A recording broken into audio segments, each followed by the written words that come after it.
Hi and welcome. My name is Nicole Delaney, and I am the host of this new podcast called Navigating the Wilderness, where we're going to discuss hearing God's voice in a hard season and how to recognize the direction that He's giving you so that you can step into what He has for you in your new season. This podcast is really birthed out of my own journey over the last several years. And really, I feel like I'm walking out of my own wilderness season in real time by doing this podcast. I don't know exactly where God's taking it. I just know that I have to be obedient to what He's shown me. And the short version is that just a couple of years ago, during a time when I was feeling rather stuck, I was in a place of surrender with God, really asking Him, "What do you want from me? I will do whatever you want me to do. Just tell me what you want me to do." And I had been trying a lot of different things, which I'll get to in a minute, and just feeling like I wasn't getting anywhere. And so I was like, "Lord, what is it that you have for me? I will do it, whatever it is." And He had put it on my heart really to create this podcast that I would have wanted in my season, going through my own journey and wanting encouragement that I needed during that time. Because sometimes when you're in the wilderness, not sometimes, pretty much all the time when you're in the wilderness, you can feel very lonely and you can feel kind of like just isolated in that season, just feeling like you are a bit lost, right? And it can be really, really difficult when you're going through it. And so I felt like He wanted me to create something that would encourage other people. At the same time, I didn't feel like I had what I needed to do that, but He was really putting it on my heart to interview other people that have walked through the wilderness season and how God met them in that season. There's these Hebrew words in the Bible for wilderness and the word for word, which is or to speak. The word to speak is the word devar or debar, and the word for wilderness is midbar. And those words both come from the same root word. And so it's almost like this idea that when you're in a wilderness season, yes, it feels dry. Yes, it can feel difficult. There's a lot of elements to the wilderness that we'll probably talk about in the coming episodes. At the same time, it's where God meets us. It's where He speaks to us and it's where He guides us and gives us the directions for the next part of our journey in life. And it's a process that He takes us through when He has something new for us. A lot of times, maybe we're not walking in our true identity with Him. And He needs to shift us to see who He created us to be. And we need to get to a place where we're able to see that. But it's really difficult when you first get into this situation, you're first walking in the wilderness, so to speak. You can feel lost because you've shed something that didn't belong to you anymore. And you're trying to walk into something new, but you don't even know what that looks like until God really reveals it to you. And He doesn't always show you right away. A lot of times it's just one step at a time. He gives you more and more revelation as to what it is that you're to do, but it's one step at a time. And as you take those steps, then He shows you the next thing. And so to tell you a bit about the journey that I've been on to get to this place, I have to go back to 2017, 2018. So in 2017, I was walking out of a personal journey, actually, a personal difficulty in my life that I saw some breakthrough in. And professionally, I was working at an advertising agency. I had been there about 4 years at that point, and I was working in a client service position, which I always loved. I've always loved working with clients. For whatever reason, every position that I've had in client service in some capacity in that way, I've always done really well in, just because I'm really good at anticipating the needs of others and kind of finding ways to meet them and strategize plans and things for the future. And I always just look forward to that. So I did really well in that role. And I had an amazing boss that I've really never worked for somebody like him prior or even after. And it was really that he was somebody I looked up to. He was a mentor, but I also considered him a friend. And he really built confidence in me because he trusted me. And that made such a difference because it meant that I really wanted to work hard and I really wanted to succeed in what I was doing because I wanted him to be happy with my performance because he trusted me so much. And so I was in that place of coming out of that personal season that was challenging and really looking forward to the next year. But my boss at the same time had decided he was selling the company. And I knew he was going to be selling the company in a few years. He had told me a while before, approximately when he planned to retire. But this was coming a little sooner than I expected. However, he said he was going to consult with us for a couple years. And so nothing would really change much. And so I was thinking, okay, I didn't expect too much change to happen at once. And I'm a very adaptable person. I've always considered myself to be very adaptable. In previous companies I worked for, we had dealt with acquisitions and a lot of changes. So I was always used to adapting to process changes and procedure changes and things like that. So it wasn't anything I was anticipating would be too difficult. But at the beginning of 2018, during the time of the sale of the business, I find out that around that same time, my boss had been diagnosed with a brain tumor, and it was a very aggressive brain tumor. And it was only 6 weeks later, and he passed away. And so here I am at the beginning of 2018. A lot has happened. The company I'm working for is sold to new owners, and my boss is sick and dies of cancer very quickly. And it was devastating at the time. I was trying to adapt to all of these changes that were happening at the same time trying to grieve the loss of my boss. And it was very challenging and I didn't handle it very well. I felt like the good thing was that God was speaking to me throughout that whole time and encouraging me and letting me know, even though you can't see what's happening, like you can't see what's ahead, I know what's ahead and I've got this. So you don't need to worry. But it was really challenging to move forward. And there was a lot of changes, not just in the company, but in my own position personally. I felt like there was a lot that changed. There were things that I loved about my job that I no longer had the privilege to do anymore. And there were other things that were added to my position that were very tedious and not as enjoyable. Let's just put it that way. And so it made it really challenging for me at the time. And I was pretty stressed out, wasn't handling things very well. And I think it was about halfway through the year that I find out that there's this women's retreat just a few hours away.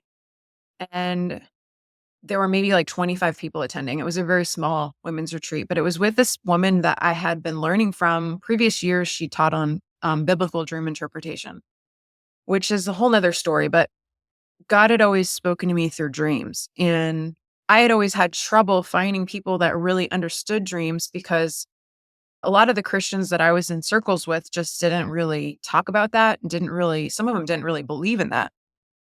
But when I would have dreams, they were very vivid and very clear sometimes that God was speaking to me in the dream. Like I even remember hearing God audibly speak one of the first times that I really started having my dream life open up, which was in 2011.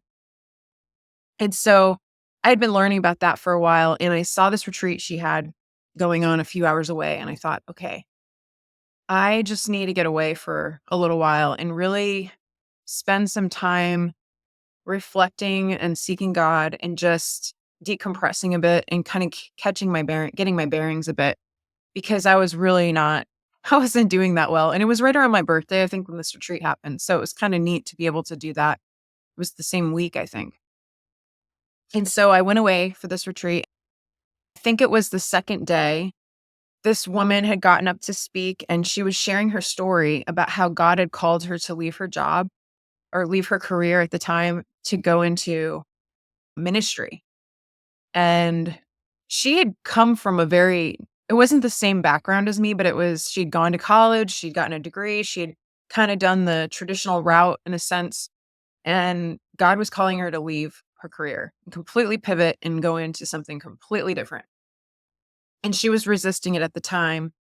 And then God kind of forced her just consistently, I don't want to say pestered her, but it kind of felt like from the story that he was really pressing her to walk away from it and just completely 100% go into full-time ministry. And I was sitting in the room and I remember you might know what I'm talking about when your spirit just like kind of comes to attention almost. It was like I knew God was trying to get my attention in that moment.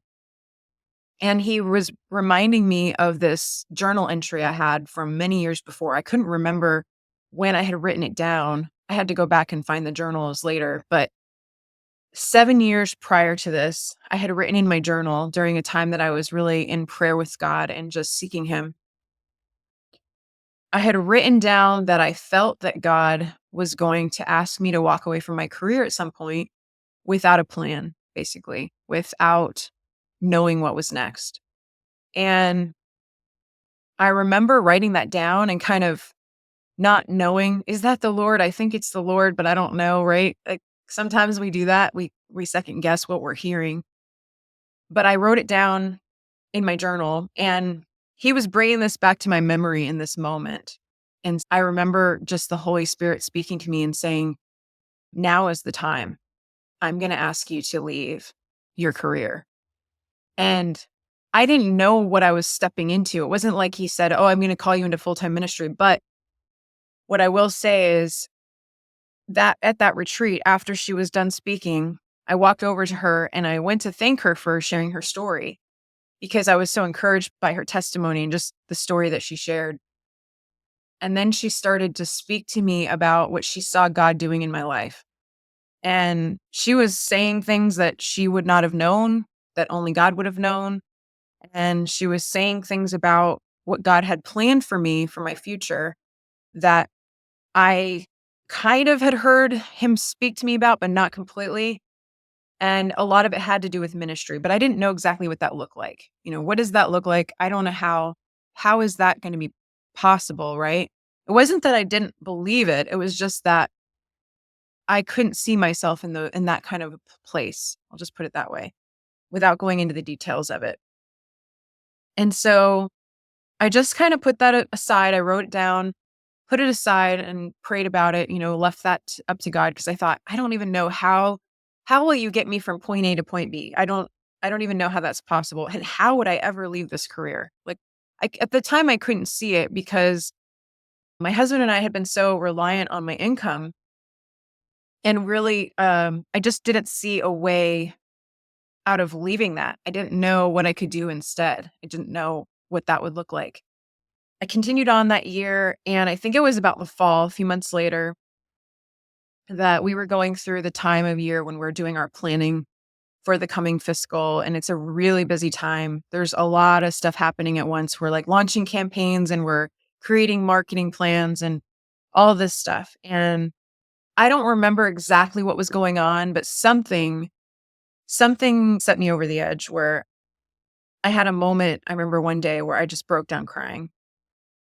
And I remember talking to my husband about it in the living room, sit in the living room and just, I was crying and I didn't know what to do. And I was feeling frustrated and feeling like, oh, I don't know how I'm going to get through this.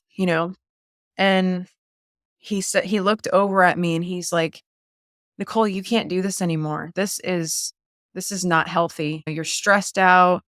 You're not taking care of yourself. He could just tell it was really affecting me. It had been affecting me and he'd been watching this happen all year. But at this point, I think I just got to a point where I was like, I don't know how much more I can handle. And I think too, sometimes you're pushed to the limit. It's not necessarily that there was a lot happening that year.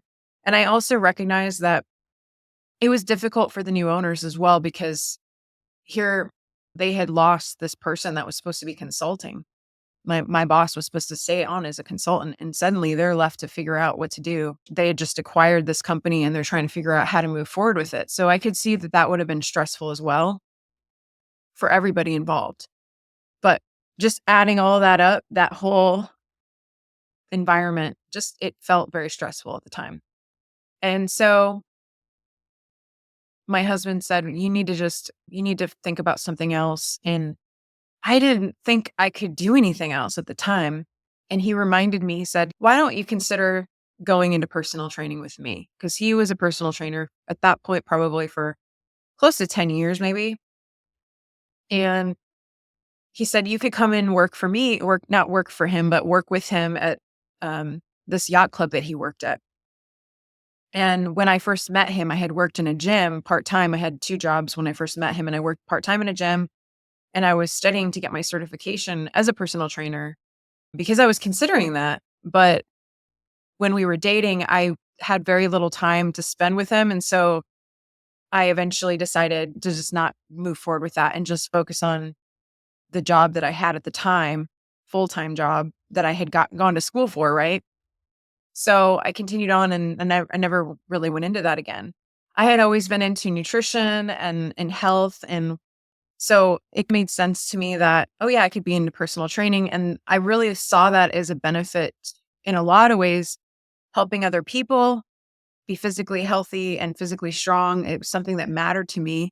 But at the same time, it would also be a good lifestyle for me to get into because at the time I was feeling like I had neglected my health in some ways. I was stressed out. I was working a lot. I was traveling for work and I was eating on the go sometimes. I wasn't being consistent with working out.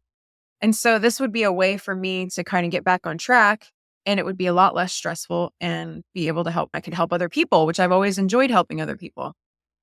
And so I decided to go ahead and do that. And I put my notice in probably too soon in hindsight. I gave them 12 weeks notice, which was a lot, but I wanted to make sure that everything transitioned well. And so I trained my replacement and then I left at the end of 2018 and I started studying for my personal training certification, which I didn't get right away. I got it in March of that year. And by the time I got my certification, our season really slows down where I live. The place where we live is very seasonal. And so things kind of wind down by May. And so when I got my certification in March, it wasn't really the best way to gain clients at the very end of the season. So I thought, let me take this time. I'll take some downtime and rest and try to get back on track with working out and taking care of myself and be in a really healthy place so that when the season starts the next fall, I'm ready to go and I can start picking up clients. And so that's what I did. And that fall, I started training clients with my husband, and I was up to about 5 clients through that whole season. I was doing pretty well. And then come March of 2020, everybody knows what happened in the spring of 2020, and our business shut down for 2 months. And so that was a really tough season. It was difficult. Both my husband and I couldn't work. I know a lot of people were in that same place where they were either having to look at new job opportunities, maybe they lost their job. There were so many things that happened at that time. And we went back to work in May and I started training clients or started trying to train clients again. I couldn't get all my clients to come back. I only had one of my clients at that point, and then that client moved away. And so I'm back to square one, basically starting over with no clients. And my husband was able to at least pick up the ones that he had had for a while. Still some were too afraid to come in, and at that point I was feeling kind of desperate. I was like, I've got to figure something out. My husband came to me with another opportunity to work at another club that he'd heard about. And I thought, you know what? I'll just take it. I didn't think twice about it. I just decided, okay, I'm going to work a couple days at the front desk and then the other days I can train clients. And so they had, I think it was like Tuesday, Thursday, work the front desk, and then Monday, Wednesday, Friday, I can train clients those days. And so I was really hoping that would work out. And I stayed there about 9 months and I just couldn't get consistency with clients there. It just seemed like the clientele was a bit different and they weren't in a position to be able to invest in training in the long term. And so I just found myself feeling like it was just, let's just say it was humbling. It was very humbling time. And I wasn't getting paid very well to work the front desk. And I would find myself going into work and just kind of dreading it because it was pretty boring for most of the day. I would just sit there watching people work out and check people in and check their temperatures and do all of that. But it was pretty slow, which just made the day crawl by. And I remember going into work one day and I was talking to the Lord, like as I'm walking in, I'm like, I don't want to be here right now. I really don't want to be here. And I felt like the Holy Spirit said to me, I never asked you to take this job.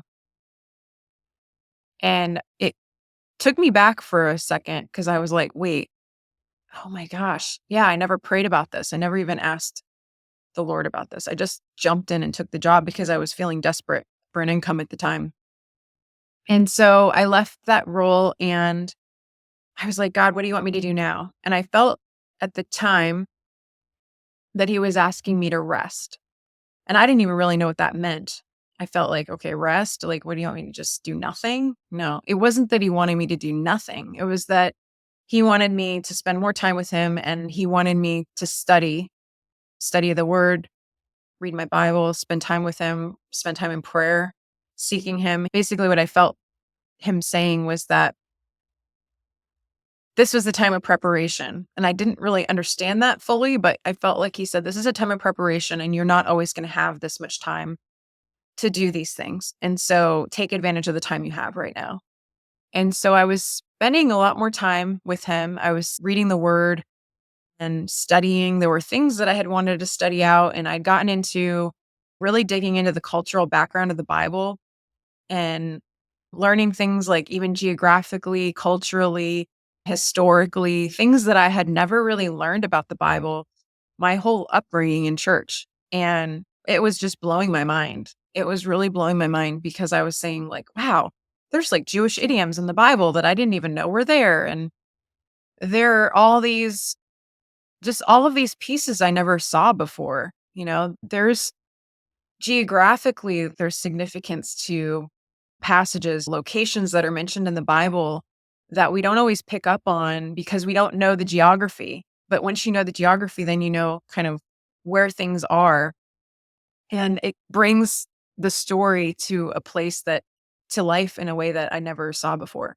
So I was on this journey doing that. And at the same time, I didn't really mention this, but I had been in a mentorship program as well, a ministry mentorship program for a couple of years. So I was in the process of doing that as well I think that was started in 2020. I took some time off, but it was really difficult. I found trying to rest and be still was really challenging, and for a number of reasons. And what I will say is, I haven't shared this yet, but when I was leaving in 2018, my husband and I had been married for 10 years at that point. We had been trying to have a family. We had been looking forward to having a family, and it wasn't happening for us. And so the other reason that I felt to go into personal training and to really focus on my health was I felt like, okay, maybe as we move forward and if I change my career and I remove some of the stress, maybe this will happen for us and we'll finally have a family. And so I had been looking forward to that, really believing that now would be the time that we would have a family. And it didn't happen that way. And so I'm a few years into this journey and feeling like I just don't understand. This is not happening. And God, who am I? I just kind of got to this place where I no longer had my career that I had, I had been a part of my life for 13 years. So I no longer had my career, and I'm not doing personal training anymore. And I'm in a place of quiet and stillness and spending time with God. And I'm like, what in the world? I'm not a mother. I don't have a career. So who am I? And I really had a hard time with it. I felt like I didn't have any purpose. I felt like I just didn't know what to think. And I really struggled. I mean, there were a lot of tears. There was a lot of struggle through that whole season. I felt like God said to me, I don't want you to focus on doing. I want you to be. I just want you to be. And I didn't even understand what that meant. It took a long time for me to get to a place where I understood, okay, my identity is not in what I do. My identity is in who I am, who God made me to be, and being his daughter is all that matters. And I don't have to be any of these things. And even up until last year, I would say I was still struggling with that. So I get to this place in 2022 when I had taken quite a bit of time off, and I'd finally gotten to a place where I got used to this place of rest with the Lord. But I felt like it was time to do something at this point. And so I was trying a lot of different things. I felt like I was trying to start businesses. At one point, I was looking at doing a digital advertising agency. Another time, I had looked at book marketing. Like, there's a lot of things I had been kind of looking into. And I just felt like every time I tried to step into something, I would feel like the Holy Spirit would tell me no. Or if somebody, like one time, it was like he used my husband in my life to tell me, this isn't what you're supposed to do. It was when I wanted to do this digital ad agency. He's like, do you really think you're supposed to do this? You're going to be so busy that you're going to focus on this. And he's like, really, your heart's in ministry. So I kind of got to a place where I just felt like I was hitting roadblock after roadblock. I tried things and they weren't working out. I felt like every time I attempted to try to do something, there was a roadblock or the Holy Spirit would stop it. And I just got to a place where I was like, I give up. I can't try anything anymore. I don't know what to do. And I was on a trip visiting my family, and I would go on walks with the Lord and just pray and on my walks and talk and wait for the Holy Spirit to speak to me. And I wasn't getting anything. I wasn't receiving anything on those walks. I would just kind of just walk and talk to the Lord and ask him questions and pray. And he wasn't answering me immediately, but we were out, I think one day going to breakfast. My parents and I were in the car and traveling to breakfast one morning, and we're having a conversation about something completely different, nothing related to the situation. But out of the blue, I get what feels like a download, and it was start a podcast, put it on YouTube, an audio on navigating the wilderness, interview people who have been in wilderness seasons and how I met them in that season. And he even gave me the name of a couple people that I should interview. And I'm sitting in the car like, wait, where did that come from? Because I was like, I don't think that was my own thought because I would never have come up with that idea. It just seemed like it was out of left field. And so I quietly typed it into my phone on my notes. I didn't mention it to anyone. And I just went about my day, and I asked the Lord, if you could confirm this for me, I would really appreciate it, because I felt like I kept running ahead of him. I felt like I kept thinking I was hearing from God and running ahead of him, or thinking I was supposed to do something and running ahead. And I was like, I need to know for certain that this is what I'm to do. And it was a few months later, through someone unexpected, somebody I didn't even know, he confirmed it really clearly. It couldn't have been any more clear. I was like, okay, I need to do this. So at this point, I'm now going into 2023, and I'm working with the women's ministry. I'm in leadership in the women's ministry. We're planning a conference that year. I was in a class at the church as well called Emotionally Healthy Spirituality, and really dealing with my feelings around not having children. That was really where God put that in the forefront of just in my face at that time. And we were doing this session. There was a session called Journeying Through the Wall, and it was talking about how everyone will face a crisis at some point in their life, whether it's the loss of someone they love, the loss of a child, or it's infertility, or it's job loss, whatever it is. And there was I can't remember the percentage, but it was like a huge percentage of people that will abandon their faith completely when they hit the crisis. And they were talking about what you need to do in order to be able to walk through the journey and to trust God in the process. And I remember being faced with all of the feelings around not having children, because, this is hard to say, but I was really questioning whether God was good. Am I going to be okay? Is my faith going to be okay? Am I going to be okay to move forward in my life if I don't have children? Am I going to be good with God if I don't have children? I was struggling with that so much at the beginning of last year, of feeling like I didn't know if I would be okay. I had been saying that for quite some time. It was a place of almost like despair in a sense. And so I'm walking that out. Simultaneously, I find out about this opportunity in Israel. I'd been wanting to study in Israel for a long time. And I found out about this study trip in Israel that was 5 weeks long, going all over Israel and in Jordan, and learning the geographical and historical cultural background of the Bible. And then I think it was like 3 weeks of that, and then 2 weeks of learning about Jesus's ministry around Israel and the cultural background of that and the geographical and all that. It looked like the most amazing trip ever. And I thought maybe I can get a scholarship because they had scholarships available. And so it was kind of a crazy time because I was really feeling like God was in this and trying to partner with him in it. And I didn't get my passport in time, so I couldn't apply. And there were all these obstacles that kind of came in to hinder me from going. And so I really didn't think I was going to be able to go. The trip was in June, and here it was, I think it was, the application was in February, maybe. And then in March, they basically told me like it wasn't going to happen.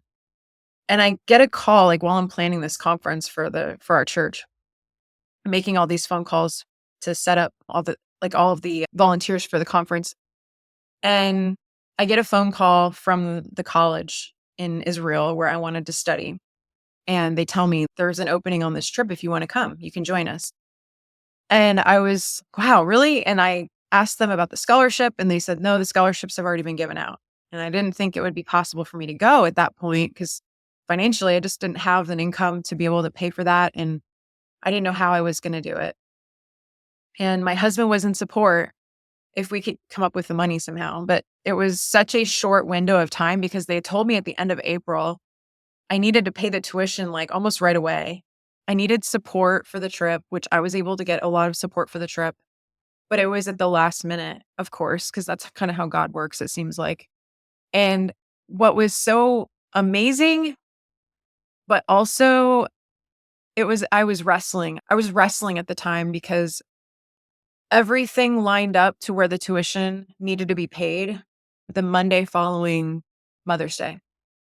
And if I didn't pay it by 8 a.m. on Mother's Day or the day after Mother's Day, I was going to be out of the program. And I'd already put in like deposits and stuff in faith, like just trying to just believe for this because it was something I really felt pressed to do. And I felt like it needed to be last year.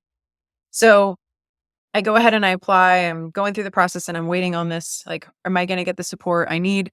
So it all came down to literally Mother's Day. I find out I get the support I need, and it's all paid by, I think it was 7 a.m. on Monday. Absolutely last minute. But at the same time, what a gift. Like God gave that to me on Mother's Day, which was a day that was really hard for me in the past. I'd always struggled on Mother's Day. I mean, if you walked through fertility, you know what I'm talking about. If you walked through infertility, I should say, you know what I'm talking about. I empathize with you if you're going through it because it is really difficult, especially when it's something that feels like it should be so natural and you see all these people just having babies left and right, taking it for granted, or some people not even wanting children and having children, right? And you're walking through infertility and it's really painful. It's not a fun process to go through. So to be gifted that on Mother's Day was just like amazing. I couldn't believe that God would do that. And this woman, I remember, came up to me after we had made an announcement at church that I was going to be leaving for 5 weeks. And this woman came up to me and she said, I'm so happy for you. And she just said, oh, I would love to go to Israel, but it's going to be a really long time before I get to go. And she had just had a baby and she had little children. And so she was just basically saying, like, she's got a family and it would be hard for her to travel because of her family. And I remember just having this moment of kind of surprise in a sense. Um, I guess I never thought about my scenario and the fact that I'm able to do something that most women are not able to do because I don't have children. And that was a blessing, right? Children are a blessing for a mother, of course. And that's how I would always see it. Like, I don't have what they have, but here it was a little different because I was doing something that most women can't do. And I was seeing the blessing that that was. And I go on that trip and, oh, there were so many emotions on that trip. And it was amazing, an amazing experience. I learned so much. I traveled all over the land and I got to see the desert. I got to see the wilderness, the actual wilderness that we read so many stories about in the Bible. Elijah going into the wilderness, Jesus going to the wilderness, Paul going into the wilderness, all these stories that we hear in scripture. I got to experience it, and I got to experience it in the middle of the summer when it's quite warm there. And so it was such a blessing. But it kind of postponed my plans to start the podcast because I had planned I was going to get it launched the beginning of the year, but I needed to learn a lot. There was a lot I needed to learn in order to do it because I knew nothing about how to create a podcast. And so I was like, well, I'm going to Israel for 5 weeks. I'm not going to be able to start it before I go to Israel. So I went to Israel. I came home and I was hoping to start it after I came home. And then I was actually teaching a class after I came back with our women's ministry, basically weaving in all of the things I had learned, or not all of the things, like there's no way I could have taught all of the things, but I wove in a lot of things that I had learned from my trip to Israel. And so that brought me into this year. And then just so many obstacles came left and right without getting into a lot of detail. When you decide to do something God's asked you to do, there is so much that will come against you to stop you from doing it. And there was a lot that came against me, just not even necessarily specifically related to the podcast, but just in my life, surrounding events, things that needed my attention, things that diverted my attention to something else. And at the same time, I was battling a lot of my own inner dialogue and just fear, right? Because stepping into something and sharing with people something that is not comfortable for you, it's difficult. So I was battling a lot of my own inner dialogue and just fear coming against doing this because I have never wanted to share personal things. I've just never been comfortable sharing publicly about some of the things dealing with infertility and those kind of things because it is such a painful subject or it has been a painful subject. And in the past, it's been used against me. There were times that I wished I hadn't shared personal details with people because later on that would come back to bite me. I see them in public 3 years later, and the first thing they would ask about is whether or not I'm having a baby or am I going to have a baby or something like that. And it's like the last thing you want to hear when you're walking through something like that and people are reminding you left and right and unexpectedly catching you off guard. But I've gotten to a place, and I don't know how this happened, but in the time I was in Israel and even after, that God really healed my heart of that. I don't know how it happened. I can't tell you what exactly happened. I don't know if it's because I did have a significant birthday before I left for Israel. I experienced so much when I was there and just fell in love with the land. And also just, I realized how much I love travel. I love learning. I'm an avid learner. I never stop learning. And just because I don't have children doesn't mean that God doesn't have a purpose for my life or that I have an insignificant life. And I think that is the thing I really want to get across for anyone that's walking through, whether you're single or you're dealing with infertility or whatever it is that you're dealing with. No matter where you are in your life, God has a purpose and a plan for your life. It doesn't have to look like everyone else. And I think that's where I struggled for a long time because in the church there was like such an encouragement to be a mother, to have a family. It's a blessing to have children. But when that's not happening for you, sometimes you can feel lost. You can feel like, I don't want to say discarded, but in some ways, the enemy can want and can make you feel less than because you don't have those things. And God has plans and purposes for every person, no matter what they're walking through, whether or not they're married, children, single or not. And so I just want to encourage you, God has a plan and purpose no matter what you're going through. And so I've gotten to a place now where I feel like I can share these things now and they don't affect me. They don't sting like they used to. I don't know how God does that, but somehow he heals the places in our heart.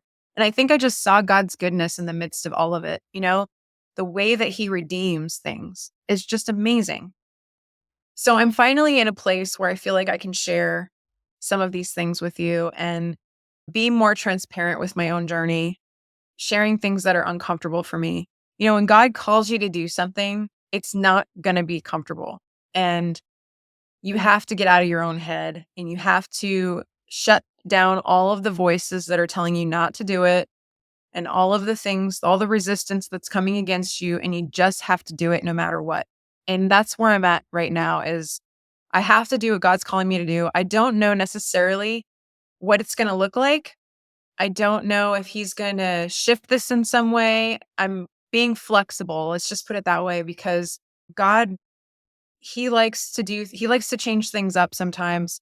And so as far as I know, what I think is going to happen is I'm hoping to interview some people who have been in the wilderness and who have heard God's voice in the midst of it and how they've walked out their own journey. And there may be times that I share things personally along the way that He wants me to share with you about my own life, or something that He's speaking to me that He wants me to encourage you with. I don't know exactly what it'll look like, but I'm hoping that it will encourage you and inspire you in your journey. And if you know somebody who's walking through a wilderness journey right now, who's feeling lost or feeling stuck, I just encourage you, if you would please share this with them. It's going to be available on YouTube.